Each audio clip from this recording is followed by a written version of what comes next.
네, 김프로님 시대는 어땠을까 너무 궁금하다는 분들 계신데, 그때는 이제 TV가 집집마다 없었죠. 예, 그때는 TV가 있는 집, 그 집에 이제 다들 몰려가서 같이 이제 막 저 홍수한 저 복싱 경기 보고 뭐 뉴스 모여서 보면서 동네 사람들이 그 뉴스에 대한 이야기 같이 이야기하는 어떤 공론회장이 형성이 됐었습니다. 어, 마을마다 이제 한 대씩 TV가 있던 이장님 댁에 한 대 있던 그런 시대가 또 있었죠. 그 TV는 이제 딱 그 문이 이렇게 딱 달려 있어 갖고 드르륵 열면 이제 화면이 딱 나옵니다. 그럴 때가 이제 김프로님 시대. 김프로님과 비슷한 시대를 또 사셨던 우리 박병창 이사님 모시겠습니다. 어서 오십시오. 예, 안녕하십니까. 마을에 한 대였죠, TV? 그랬죠. 그 TV 있는 집 너무 부럽잖아요.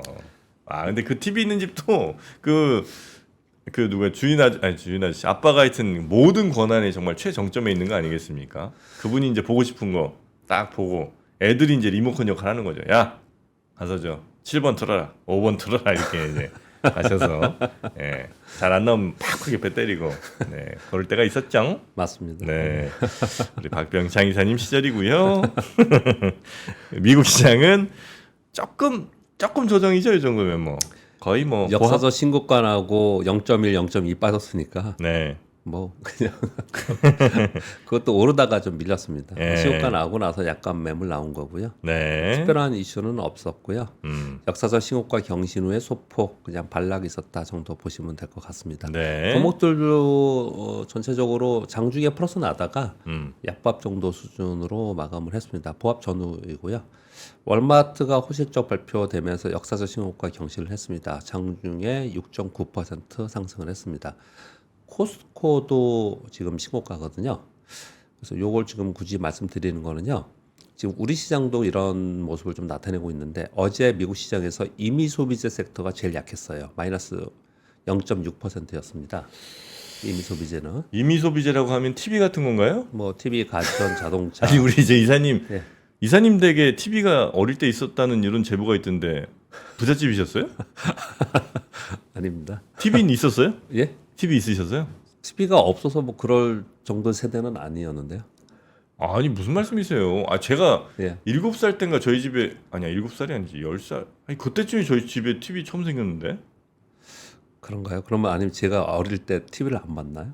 그러니까 어릴 때 별로- TV에 있으셨던 거죠? 그냥 제가 기억할 때는 있었는데 와 그전에는- 부잣집이셨네. 동네 사람들 와서 이렇게 TV 보고 아니 그러지는 않았는데요. 못 오게 하셨네 또. 잘 사셨구나. 아니 지금 막 금수저라고 제보가 막 올라와서 그런가 했더니 진짜로 잘 사셨군요. 부럽습니다. 그냥 하는 소리겠죠. 네, 임의 소비재. 예, 예. TV 같은 게 임의 소비재입니다. 예예예. 네. 그러니까 지금 시장의 흐름이 가만히 보면은 이제 뭐 엔겔 지수가 높은 그러니까 꼭 필요한 필수 소비재 있잖아요. 네네네. 그쪽 섹터는 좀 좋은 편이에요. 어, 우리나라도 지금 어제 화두가 된 게 하나가 삼양식품. 라면. 불닭볶음면. 예, 어제 시간에서 상한 까고 막 그랬잖아요. 예, 삼양식품이 예, 예. 호시점 발표하면서. 그리고 어제 김 있잖아요. 김. 김? 우리나라 김. 예. 먹는 김. 예. 김값이 지금 폭등하고 있잖아요. 그래서 관련 종목들이 어저께 다 급등했어요. 검은 반도체. 예. 블랙 세미컨덕터. 뭐 좀 그런 식이에요 지금 시장이. 시장이 필수비재나 이런 그쪽이 왜 또 그렇게 오르냐면은 가격이 많이 오르고 있습니다. 예, 지금. 예, 예. 워낙 인플레이션이 다른 쪽에 많이 지금 있기 때문에 인건비나 물가가 오르고 있기 때문에 원재료비도 많이 오르고요. 그래서 지금 식품주들의 식품 가격이 오르고 있어요. 그러면서 필수 소비재인 쪽은 상대적으로 좀 좋은 모습을 나타내고 있고 임의소비 쪽은 좀 좋지 않은 모습을 나타내고 있다는 거죠. 이거는 지금 이제 시작인 생각이 많이 들어요. 점차로 제가 가끔 말씀드리지만 이 고물가 시대에 점차로 뭐 그러면은 임금이 더 많이 오르느냐 그런 부분도 아닌 상태에서 그동안의 어떤 투자 자산의 상승으로 인해서 버텨온 그런 부분이 있다면 일정 시점이 되면은 그런 부분들이 꺾이기 시작을 하면은 상당히 좀 어려운 구간으로 들어갈 수 있고 네. 그런 부분들이 시장에 상당히 반영이 되고 있는 부분이 초기에 지금 시그널이 좀 나오고 있지 않나 그런 부분이 좀 이렇게 느껴지는 그런 시장이다 이렇게 보시면 될 것 같습니다. 아무튼 지금 이제 월마트하고 코스트코가 지금 역사적 신고가 내면서 간다라는 것들 때문에 이렇게 말씀을 드렸고요. 그래서 다우가 지금 뭐 신문지상에 나오는 것은 역사상 최초로 4만 포인트 돌파했다 이 얘기를 계속 하고 있는 거잖아요. 네, 이런 부분에는 이런 영향이 있었다 이 설명을 드리는 겁니다.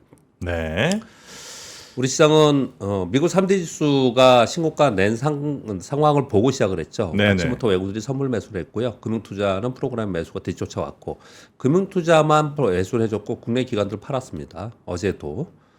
그럼으로써 아침에 갭상승에서 시작을 했다가 매물이 나오기 시작을 했어요. 그래서 코스피는 플러스 0.83, 코스닥은 플러스 0.95로 마감을 했지만 고점 대비 상승폭은 축소해서 음봉으로 마감을 했습니다. 직전 고점에 있는 차트의 상황에서 전체적으로 좀 내려오는 그런 상황이 좀 됐고요. 외국인들 여전히 사고 기관들은 거의 금융투자의 매수이고요. 외국인들이 4,257억 샀습니다. 개인들이 1조 가까이 또 순매도를 했어요. 네. 국내 기관들의 기계가 사는 금융투자의 프로그램 매매 그리고 외국인들 매매 외에 개인들과 국내 기관들은 여전히 팔고 있다. 요거 좀 자세히 설명을 드렸잖아요. 네. 그래서 지금 증시 주변 자금이 늘고 있고 그리고 국내 시장을 떠나서 미국으로 가는 자금이 상당히 많이 있다라는 게 여전히 계속 이어지고 있다라는 말씀을 좀 드리겠고요. 어제 그 상승폭이 컸던 종목들을 몇 개만 그냥 한번 적어봤어요. 이게 지금 시장의 특징입니다. 일단 첫 번째 하이닉스. SK 하이닉스가 어제 4.1% 올랐는데 삼성전자는 마이너스 0.13%였어요. 아침에 시작은 네. 삼성전자, SK 하이닉스가 비슷하게 시작을 했습니다. 네. 플러스 한 2% 정도. 근데 중간에 이렇게 됐거든요. 요건 설명을 먼저 드리도록 하겠습니다. 예. 시장이 왜 지수보다 종목 장세가 더 강화되고 있는가를 설명드리려고 하는 건데요. 일단 SK 하이닉스의 두 가지 긍정 요인이 발생했다는 메리츠증권의 보고서들이 다녔고요. 이 내용들이 상당히 많이 다녔습니다. 두 가지 중에 한 가지는 2025년 내년도에 판가 협상을 하고 있는데 기존에는 한 5에서 10% 정도 인상되는 것 쪽으로 바라보고 있었는데 지금 협상 진행 중인데 내용을 봤더니 15에서 20% 수준으로 예상이 되고 있더라. 야. 상당히 긍정적이죠. 두 번째, HBM3 물량을 엔비디아에서 하반기 추가 물량 생산 요청을 했다라는 거예요. 그러면서 어제 나온 뉴스가 SK 하이닉스가 특단의 조치를 했다는 거예요. 뭐냐면 이 생산 확대를 위해서 프로젝트를 가동하고 있는데 이제 여러 노력을 하고 있죠. 다른 라인들을 HBM 라인으로 다 만들고 하고 있잖아요. 네. 근데 이 개발 단계의 장비를 곧바로 양산에 적용하는 특단의 조치까지 포함하고 있다. 이런 뉴스가 나오고 있어요. 이런 뉴스가 나온다는 얘기는 어마어마하게 지금 공급 부족의 상태에서 엔비디아가 계속 요청을 하는데 그 수요를 못 맞춰주고 있다라고 지금 보여지는 거잖아요.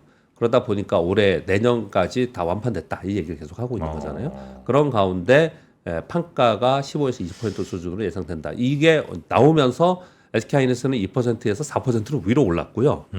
반대로 삼성전자는 밀렸습니다. 마이너스가 났거든요. 약보합으로. 근데 그러다 보니까 이제 삼성전자도 이런 뉴스가 나왔어요. 제가 한 가지만 가져오긴 그래서 두 개를 동시에 가져왔습니다. 어제 제일 많이 돌아다닌 뉴스가 반도체 속에서 이 5번 뉴스와 6번 뉴스예요. 6번은 뭐냐면 삼성전자의 HBM 임원진 다수가 엔비디아 측 요청으로 해서 미국으로 갔다. 퀄테스트 중인 HBM3E 관련으로 추정된다. 양산 일정을 감안하면 이달 내에 결론이 나야 된다. 이달 내에 결론을 내지 못하면 또 요번에 늦어진다. 이 얘기를 하면서 이런 뉘앙스의 글은 뭐냐면 요번엔 되지 않겠냐라는 기대감을 가지면서 자꾸 이게 나오는 거잖아요. 그래서 삼성전자를 좋게 보는 증권사의 보고서들을 보면 굉장히 좋은 내용들을 많이 쓰고 있어요. 네네네. 그럼에도 불구하고 시장에서는 결과가 지금 안 나오고 있잖아요. 그러니까 시장에서는 지금 삼성전자는 약보합이 되고 SK하이닉스는 위로 올려서 루머도 4% 있었잖아요, 또 얼마 전에. 예, 여러 가지 루머가 있습니다. 예. 좋지 않은 루머가. 예, 네. 그렇게 지금 되고 있습니다. 근데 이렇게 지금 되고 있는 상황이 첫 번째 이유인 거예요. 네. 즉 삼성전자가 플러스 2%에서 마이너스 0.13까지 빠졌으니 지수는 밀렸겠죠. 그러니까 지수가 상대적으로 약한 이유 중에 하나가 여기에 있다라는 말씀을 드리는 거고요. 또 한 가지는 어제 2차 전지도 같이 올라주긴 했습니다. 그래서 코스닥이 0.95% 올랐는데 2차 전지 섹터가 전체적으로 계속 약하잖아요. 네. 그러니까 2차 전지 섹터가 그 작년에 올라오면서 시가총액이 엄청나게 높지 않습니까? 네. 코스피는 삼성전자로 움직이는데 삼성전자 밑에 시가총액 높은 주식이 꽤 있어요. 네. 근데 코스닥은 2차 전지가 거의 그냥 탑에 있습니다. 그리고 바이오 몇 개 있고 나머지들은 그렇게 높지 않아요. 시가총액이. 네네네. 그러다 보니까 2차 전지가 약하면 코스닥은 2차 전지 지수가 돼버렸어요. 그러니까. 예. 그렇게 되다 보니까 2차 전지와 삼성전자가 약한 게 우리 시장에 상대적으로 약한 이유가 됐다라는 설명을 드리고 있는 거예요. 네. 그런 가운데 어제 급등한 종목들을 보면 LS 일렉트릭 15.6% 올랐습니다. 삼성화재 9.9% 10% 올랐어요. 네. 캠트로닉스 22% 올랐습니다. 아니, 삼성화재가 10%가 올랐어요? 예, 10% 올랐습니다. 이유들이 하나하나 있는데요. LS 일렉트릭은 여러분 다 아시는 내용이고요. 삼성화재는 네. 어제 생보사는 빠지고 손보사는 올랐어요. 회계 기준 변경 때문에 상대적으로 화재주가 손보사가 더 수혜다라는 내용이 있었고요. 그걸 떠나서 기본적으로 잘 보시면 KB금융이나 이런 은행 지주와 네. 보험사들의 주가가 요즘 계속 좋아요. 이거 왜냐하면 IS에 관련된 밸류 프로그램의 수혜주라고 이쪽에 포함되어 있습니다. 그래서 그런 가운데 이런 호재성 재료가 나오니까 이제 급등을 한 거예요. 네. 삼성화재만이 아니고 뭐 DB손보도 어제 급등하고 다 그랬습니다. 캠트로닉스 같은 경우에는 캠트로닉스? 소재 개발 때문에 떴거든요. 캠트로닉스. 아, 예전에 샀었었는데. 옛날에 많이 움직였던 종목인데. 뭐죠? 그 폴더블 폰이었나? 예, 예전에 그거에 뭐 카메라도 하고 뭐 기기도 하고 그랬었는데 예. 지금 그 폴더폰에 들어가는 소재를 새로 개발하는 것들이 이제 재료가 나오면서 이제 급등을 했어요. 예. 자, 그거 지금 말씀을 주셨는데 세경 하이테크도 폴더폰이에요. 이것도 있었어요. 그러니까 폴더폰에 관련된 이 테마가 이루어지고 있다라는 거예요. 아, 이게 애플 폴더블 때문에 그렇구나. 예, 그런 얘기를 지금 하는 거예요. 아, 근데 이 애플 폴더블 얘기 나온 건 좀 뭐 며칠 됐는데 왜? 예전에 한번 나왔고요. 네. 야, 근데 로몬가 봐. 끝났고. 또 며칠 전에 또 나왔고. 아니, 근데 어제만 오른 게 아니고 계속 올랐습니다. 아, 그래요? 예, 계속 올랐습니다. 와, 이렇게 많이 오른 그 얘기 나오면서. 그래서 굉장히 중요합니다. 애플, 뭐 테슬라, 마이크로소프트, 엔비디아 이들의 움직임이 굉장히 중요한 거죠. 그래서 아무튼 뭐 그쪽에 연관되어 가지고 테마가 이루어지는 거고요. PSK 홀딩스나 PSK 뭐 한미반도체 이건 HBM이잖아요. 어제 말씀드렸다시피 SK 하이닉스 향 HBM 쪽은 강하고 삼성전자형 쪽은 상대적으로 약해요. 얘네들은 그쪽에 있거든요. 그러다 보니까 얘들이 또 급등하는 모습이 나타났고 네네. 그리고 CJ 시푸드, 사조 시푸드는 아까 말씀드렸습니다. 실적도 어제 호실적 발표를 했는데 어제 김 얘기가 나오면서 김 때문에 이렇게 올라간 거예요? 아니, 김은 이제 플러스 알파로 김 얘기가 나온 테마가 이루어진 거고 이제 그리고 이들의 실적이 좋아졌어요. 그러니까 이들이 실적이 좋아진 것들을 보면은 전체적으로 물가가 오르면서 이들의 수익성이 좋아진 부분이 상당히 있습니다. 그래서 필수 소비재 중에서 음식료가 요즘에 좋은 주가를 좀 흐름을 나타내고 있어요. 그러면 자, 뭘 설명드리고자 하는 거냐면 일단 SK 하이닉스 삼성자는 삼성전자가 현재 약한 거를 말씀을 드렸고 그리고 2차 전지가 현재 약한 거 여러분 다 아실 것이고 그러다 보니까 글로벌 주요 증시들이 신고가 나고 있는 상황 속에서 우리 증시는 지금 아래에 있는 상황인 거고 지수는 약하지만 여하튼 간에 분위기는 계속 같이 타고 있는 상황인 거고 그러다 보니까 어떤 재료가 나와서 테마를 이룬다든지 실적이 좀 좋게 나오고 이런 모습이 나타나면은 종목 장세가 이루어지면서 이렇게 급등하는 종목이 나타난다. 이게 지금의 현재 시장이라는 거 설명을 드립니다. 네네네. 그 SK 어디였죠? SK 파는 SK 이노베이션, SK IET. 예, 어제 매도. 어제 말씀 주셨죠? 예, 예, 예, 예. 그래서 이제 그 사조 얼마에 나왔다고. 예, 예. 어제 사조 얘기했습니다. 네, 사조 얘기했는데 어제 이렇게 또 올라버렸네요. 예. 네. 예, 사조 산업에 다 올랐습니다 어제. 사조 산업. 사조. 예, 어제 얘기한 시푸드. 겁니다. 예. 네, 지금 상황을 좀 말씀드렸고요. 그래서 이제 시황을 보면 뭐 다음 주 또 다시 주간 시황 말씀드려야겠지만 오늘 이제 금요일이긴 한데요. 삼성전자와 2차 전지주 약세로 인해서 지수는 글로벌 시장 대비 약세를 지속하고 있습니다. 우리 시장 먼저 말씀드리는 거예요. 그러나 개별 종목은 급등하는 종목 또는 신고가 경신하는 종목이 발생하면서 종목 장세가 이루어진 게 지금의 시장이다라고 설명을 드리는 겁니다. 그런 가운데 미국은 오늘 옵션 만기일이에요. 그래서 옵션 만기일 마지막 날 주요 종목들의 주가 움직임을 좀 살펴볼 필요가 있고요. 이건 결과치가 나오고 나서 네. 어떤 움직임이 나타나는지는 꼭 체크하셔야 됩니다. 빅테크는요. 그렇게 보시면 될 것 같고요. 그리고 전체적으로는 뭐 여러분이 다 아시는 내용들이잖아요. 신호가 나가고 있는 게 유럽은 경기 회복에 대한 기대감 있는 상태고 미국은 AI 성장과 인플레 둔화다 이런 표현을 좀 쓰고 있는 거잖아요. 네. 그래서 지금 차트 뭐 부럽기만 하지만 한번 뭐 보면 S&P 500의 주봉입니다. 역사 신고가 나서 다시 올라갔는데 이 노란 표시된 거 뭔지 기억나시죠? 다시 한번 짚고 넘어가겠습니다. 이 노란 표시가 뭐냐면 네. 국제 국채 수익률이 급등하고 환율이 급등했던 시기를 제가 지난번에 전쟁 일어나고 막 이랬을 때 이스라엘과 이란 전쟁하고 막 그랬을 때 막 걱정을 굉장히 많이 했잖아요. 그래서 네. 제가 이걸 가지고 표를 가지고 설명을 드린 바 있습니다. 그러면서 요 노란 표시를 그려놨어요. 그려놓으면서 그 이후에는 어땠나로 설명을 드렸습니다. 기억나시죠? 네네네. 그때 결론이 뭐였습니까? 전쟁이 아니다. 결론은 뭐였냐? 물가였습니다. 물가. 그러니까 올해는 모르겠습니다. 앞으로 또 바뀔지 모르지만 적어도 올해는 시장은 물가를 바라보고 간다. 그게 핵심이지 전쟁이라는 것 자체가 핵심이 아니었다. 네네네. 뭐 그렇게 여러분들이 다시 한번 또 검증이 된 부분이고요. 어떻든 주봉에서도 정고점 돌파해서 이게 월봉입니다. 역사신권에서 갔어요. 근데 제가 아침에 이걸 캡처를 딱 뜨면서 이런 생각이 좀 들었어요. 사실 이건 그냥 경험치입니다. 네. S&P 500의 월봉의 최저점이 여기 어디 있습니까? 666포인트인가요? 이게 글로벌 금융위기 때 666인가요? 이 최저점으로부터 중간에 계속 왔잖아요. 이게 다 돈의 힘이지 않습니까? 그렇죠. 그러다가 2020년에 팬데믹이 있었고 한 번 떨어졌고 2018년도에도 한 번 떨어졌는데 이거 왜 그랬냐면요. 2018년 떨어질 때 이때 금리 인상했어요. 이때 이제 금리 인상 국제 수익률이 올라갈 때입니다. 네. 그때 한 번 그랬고 금리 인상 하다가 팬데믹 맞았고 또 제로 금리 만든 거예요. 그래 또 돈을 더 풀었잖아요. 그래서 또 간 거예요. 그리고 나서 2020년도에 이때 빠진 것도 뭐냐? 이게 금리 인상입니다. 이 금리 인상 할 때 이렇게 빠진 거예요. 네네. 그 보시면 금리 인상을 그러니까 돈을 풀었다가 돈을 회수하는 두 번의 과정에서 조정 과정이 좀 있었고요. 팬데믹은 좀 특이한 경우고 그 외에는 전체적으로 추세적으로 계속 올라가고 그래서 미국 시장이 답이다. 미국장뿐이 없다. 미국은 선형적으로 오른다. 계속 그러는 거잖아요. 그런데 S&P의 월봉을 보면 이 저점으로부터 보면은 거의 10배를 가고 있어요. 거의 10배를 가고 있습니다. 네네네.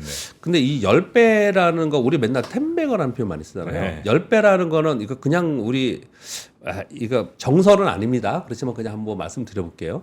종목들을 여러분 잘 보시면요. 종목들을 잘 보시면 저점으로부터 급등한 종목들 한번 다 살펴보세요. 네. 보시면은 10배 정도를 가서 힘을 잃는 경우가 되게 많았어요. 10배 정도 가서 한번 보세요. 진짜로 한번 보세요.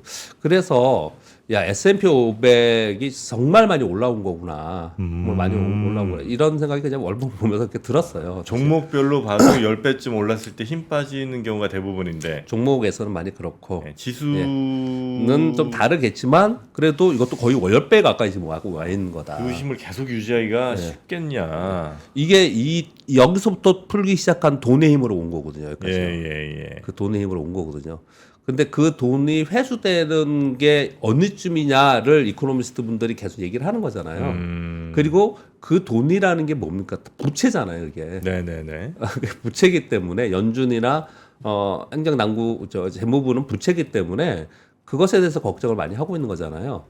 근데 시장은 계속해서 그런 부채에 걱정을 하지만 뭐 또 부채를 좀 줄였다가 또 부채를 일으키고 막 이런 식으로 계속 온 거잖아요. 그러니까 이걸 석학분들이 생각해 보면 우리는 주식시장에 있으니까 그런 것까지 걱정 안 하잖아요. 네. 석학분들이 생각해 볼 때는 아마도 이게 분석을 해야 되는 시점이 아닌가. 그런 얘기. 이건 너무 길게 하면 뭐 좀 중요한 얘기가 아니라서 그냥 그런 생각이 들었다는 말씀을 좀 이렇게 드려보려고 하는 건데요. 지금 뭐 나쁘다는 표현이 아니고 그리고 올해 이게 무너질 것 같지도 않아요. 왜요? 올해 유동성을 축소하려고 하는 정책이 없어요. 유동성을 늘리면 늘렸지. 네네. 재무부도 그렇고 연준도 그렇고. 그러니까 이게 유동성을 축소해야지 뭐 이게 어떻든 간에 이게 무너지는 거잖아요. 그렇지 않을 거라는 걸 이제 신념을 갖고 시장이 움직이는 거죠. 그런 생각이 듭니다. 예, 그렇게 이제 말씀을 좀 드리겠고요. 네. 이 코스피 주봉은 맨날 비교해서 보여드리는데 답답하죠. 근데 전고점 돌파에 임박해가지고 어저께 고점 받고 좀 내려왔는데 이게 아까 말씀드린 대로 2차 전지와 바이오 그리고 특히 삼성전자 때문에 이런 영향이 상당히 있습니다. 전체적인 우리나라의 주식시장의 문제점, 뭐 정책의 문제점, 제도의 문제점 이런 것들은 이제 다 빼더라도 시장 내부적으로는 그런 영향을 좀 받고 있다. 결국은 이게 2,800을 넘어서 제가 보기에는 만약에 2,800을 넘어서 가면은 쉽게 갈 것 같아요. 위에 3,000을. 그래요? 되게 쉽게 갈 것 아, 같아요. 2,800 넘으면 거기서 이걸 3,000까지 못 가서 그렇지. 아. 2,800을 넘어서는 하려면 어떤 모멘텀이 있어야 되잖아요. 네. 그 모멘텀이 딱 형성이 되면서 더 쉽게 얘기해 볼게요. 만약에 삼성전자가 네. HBM 뭐 한 대 공급한대라는 게 확정이 됐대. 네. 또는 뭐 이익이 2분기에 확실하게 늘은 게 뭐 결정이 돼서 삼성전자가 위로 확 튀어버려요. 네. 그러면 얘가 2,800 위로는 그냥 한 방에 가겠죠. 그 분위기 속에서 가면 지금 나머지 분위기들은 여건이 되어 있잖아요. 그렇기 때문에 쉽게 갈 수 있을 것 같은데 그걸 네. 못 가고 있는 거예요, 계속. 그러니까 그런 가운데 우리 시장은 조목장세만 계속 이루어지고 있다. 이 설명을 드리고 있는 거고요. 자, 그 가운데 요건 하나 읽어드리겠습니다. 벤 버냉키, 되게 유명한 분이고, 제가 주식시장에 있는 동안에 그래도 미국 시장이 어려울 때마다 참 미국 시장을 정책을 잘 했던 분들 중에 헬리콥터 벤이죠. 네. 네. 벤 버냉키 의장과 옐런 의장이라고 저는 생각이 들어요. 물론 제가 있는 주식시장에 있는 동안에 이렇게 봤을 네. 때 그 올리비에 브랜차드라는 분은 IMF에서 근무했던 부분이에요. 이 두 분이 피터슨 국제연구소에 이제 거기에서 소속되어 있는지는 모르겠지만 아무튼 거기를 통해서 보고서를 냈어요. 근데 우리 다 아는 얘기지만 이런 분들의 입에서 나오는 얘기이기 때문에 그냥 얘기를 하겠습니다.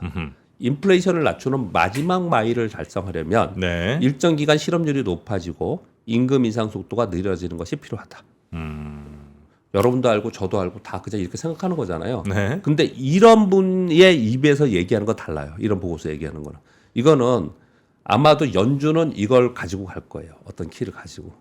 그러니까 지금부터 연말까지는 우리가 제일 중요한 게 물가잖아요. 지금 인플레잖아요. 그러니까 인플레를 바라보면서 이게 뭐 더 어려워질 거냐 좋아질 거냐 이거에 따라서 금리 인하의 뭐 시기나 폭이 이게 결정될 거 아닙니까?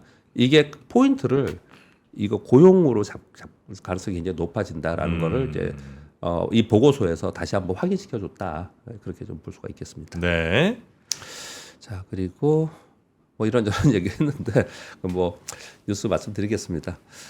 어제 잠깐 말씀을 드렸는데 전 중요하다고 생각해서 다시 한번 말씀드리겠습니다. 미국 의회, 미국 상원 초당파 단체에서 15일 날 발표를 했습니다. AI 로드맵을 발표했어요. AI의 정부 지원 늘리고 새로운 보호 장치를 만들어야 된다. 중국은 이미 미국의 10배 이상 지출하면서 서두르고 있다. 중국을 견제하고 미국 지배력을 확보하기 위해서는 긴급 자금 성격으로 연간 최소 320억 달러 이상의 투자가 필요하다라는 로드맵을 발표했다라는 거예요. 그래서 이거를 보면서 어제 그런 얘기 했지 않습니까? 우리 시장 왜 이렇게 답답하게 못 가냐 이런 얘기들을 했는데 이거 AI 쫓아가지 못하면 네. 예전에 우리가 선두들이 좀 있었잖아요. 또는 선두가 아니더라도 선두 갔을 때 바로바로 그 뒤에 쫓아갔잖아요. 빨리빨리 대응하면서 쫓아갔었는데 이게 뒤처지는 경우가 되면 안 돼. 지금 미국과 중국, 일본이 가장 빠르게 지금 이걸 지금 하고 있는 상황인 거거든요. 네. 그래서 우리 진짜 서둘러야 된다라는 생각이 많이 듭니다. 이런 뉴스를 보면서 그렇게 말씀드리겠고요. 두 번째는 사우디 국부펀드가 지난 1분기 동안 주식을 많이 줄였어요. 그래요? 12월 말에 352억 달러치 주식을 갖고 있는데 5월 16일 기준으로 206억 달러로 줄였습니다. 굉장히 많이 줄였죠. 네. 반 조금 안 되게 줄인 겁니다. 그 사이에 마이크로소프트 184만 주 매도. 이건 전량이 아니에요. AMD 470만 주 매도, 아마존 406만 주 매도, 알파벳은 426만 주 전량 매도, 쿠팡은 285만 주 전량 매도. 근데 쿠팡에 대해서 이 뉴스가 나온 건데 왜 이걸 의미를 두냐면 이 사우디 국부펀드는 소프트뱅크의 비전펀드의 주주입니다. 45% 지분을 갖고 있는 주요 주주거든요. 근데 이 비전펀드가 쿠팡의 최대 주주예요. 쿠팡의 최대 주주예요. 근데 자기들 갖고 있는 거 다 팔았다는 거예요. 네. 그거를. 그래서 이거 뭐지? 라는 이제 의견들이 이제 있어요. 이제 그런 의견들을 한번 이제 보시면 될 것 같은데. 쿠팡 최대 주주가 비전펀드 손 마사요시 네. 그 비전펀드인데 네. 비전펀드의 45% 지분을 갖고 있는 게 사우디 국부펀드예요. 국부펀드고. 예. 근데 그걸 전략 매도했다는 거예요. 그래서 이거 가지고 또 이제 의견들이 많이 있긴 합니다. 근데 저는 그런 각도로 요 내용을 갖고 온 건 아니고요. 쿠팡 얘기하려고 그랬던 건 아니고 이 국부 펀드들이 전 세계에 굉장히 그 뭐랄까 규모도 크고 힘이 있는 펀드들이 꽤 있어요. 뭐 대표적으로 노르웨이 국펀드 뭐 이런 거 얘기하잖아요. 네네네. 미국 연금 펀드. 미국 연금 펀드가 우리나라의 중소형주에 뭐 사기 시작한다 이러면 그런 주식은 굉장히 좋은 거 좋아요. 나중에 굉장히 좋아집니다. 네. 공통으로 사기 때문에 그렇듯이 굉장히 중요하거든요. 근데 1분기에 꽤 줄였다는 거예요. 워렌 버핏도 많이 줄였다고 하잖아요. 네. 이런 큰 규모의 자금들의 움직임은 뭔가 우리가 지금 바라보는 것하고 좀 다르게 중장기로 움직이니까 이쪽으로 한 번에 또 많이 사고 좀 다른 움직임을 좀 가지고 있는 부분도 있다. 한편으로는 그렇다. 네. 좀 전해드리고도 합니다. 그리고 4월에 IT 수출 반도체가 100억 달러 가까이 갔어요. 이게 2021년 근처하고 비슷하다라고 표현합니다. 2021년. 예. 2021년도에 피크 찍을 때 있었잖아요. 네. 그때랑 비슷하게 굉장히 좋다라고 얘기를 하고 있고요. 디스플레이도 15.2% 올랐고요. 휴대폰도 38% 증가했고 SSD는 원래 구매가 작아서 그런데 107% 증가했습니다. 네. 통신 장비는 3.5% 감소했어요. 통신 장비는. 네. 근데 통신 장비를 제외한 나머지들은 전체적으로 우리나라 IT 수출이 늘어나고 있다라는 데이터들이 계속 나오고 있습니다. 그런 말씀을 먼저 드리겠고, 메리츠증권에서 보고서가 나왔는데요. 가끔 보는 이분의 보고서 가끔 보는데요. 제목이 수출을 보면 답이 보인답니다. 상당히 저는 공감을 해서 네. 그 보고서를 요약해가지고 그냥 말씀드려볼게요. 자, 수출 회복세가 적자였다가 수출이 흑자로 됐다고 하면서 소폭이지만 흑자가 됐다고 작년 말에 그랬습니다. 그때 뭐라 그랬냐면 불황형 흑자이다 라고 얘기하면서 수입도 많이 줄었으니까 그렇다라는 얘기를 했어요. 여하튼 간에 언제 이게 됐냐면 우리가 흑자로 됐냐면 작년 말부터 됐습니다. 그런데 지금 흑자 기조를 계속 유지하고 있죠. 네. 그러면 이 지금 수출의 회복세가 정점이냐 아니면 초기냐, 이분의 보고서의 입장은 회복 초기가 타당하지 않겠냐. 이 추세를 본다면 다시 둔화되기보다는 회복 탄력이 강화될 가능성이 더 크다. 이렇게 첫 번째 결론을 줬고요. 하나는 내수보다는 수출, 중국보다는 미국의 수출이 계속 늘고 있고 기업들이 더 좋다. 네. 우리 흔히 이제 많이 들었던 내용이고 알고 있는 내용이잖아요. 그러다 보니 섹터별로 봤더니 어디가 좋은가 수출 데이터를 봤더니 제목이 이거잖아요. 수출을 보면 답이 보인다잖아요. 그 데이터를 봤더니 반도체가 가장 증가폭이 좋고 핵심이고 네. 그 다음에 자동차는 다소 둔화되었지만 절대 수준을 계속 유지하면서 좋더라는 거예요. 반도체하고 자동차가 전체 30% 정도 된다고 합니다.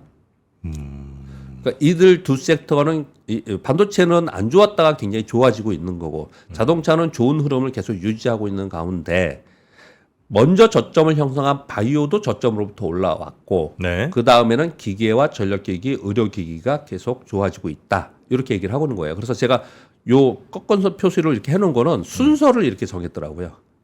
반도체, 자동차, 바이오, 기계, 전력기기, 의료 이렇게 정했더라고요. 예. 네, 그렇게 지금 좋아지고 있다. 그 데이터를 보면은 어떤 섹터가 좋아지고 어떤 기업이 좋아지고 우리는 어디서 투자할지를 알 수 있지 않겠냐라는 거예요.